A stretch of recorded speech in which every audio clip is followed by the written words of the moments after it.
இந்த வீடியோவில் உங்களுக்கு நாங்கள் மெயின்டைன் பண்ணுற பேக்யார்ட் வெஜிடபிள் கார்டன் பெட்டு தான் காட்ட போகிறேன். நம்ம சமையலுக்கு ரொம்பவே தேவையான கருவேப்பிலை செடி வச்சுருக்கேன், நிறையாவே வச்சுருக்கிறேன்.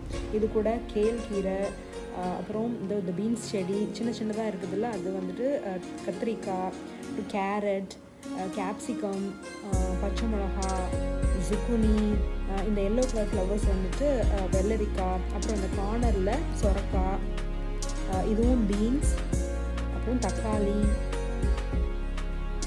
அப்புறம் கீழே இந்த தெரியுதில்ல இது வந்துட்டு ஸ்ட்ராபெரி, மறுபடியும் கேழ்கீரை, காலிஃப்ளவர், கருவேப்பிலை. எனக்கு இந்த தக்காளி செடி நான் போட்ட காம்போஸ்ட் வந்து தானாகவே வந்துச்சு. இது போக நாங்கள் நிறைய தக்காளி செடி போட்டிருக்கோம். பிகாஸ் பெட்டில் போடுறதுக்கு இடம் கிடையாது, நாங்கள் தனியாகவே போடலாம் நாங்கள் போட்டிருக்கோம். நெக்ஸ்ட் வீடியோவில் என்னென்ன ஹார்வெஸ்ட் பண்ணோம், எவ்வளோ ஹார்வெஸ்ட் பண்ணோம் அப்படிங்கிறத நான் காட்டுறேன்.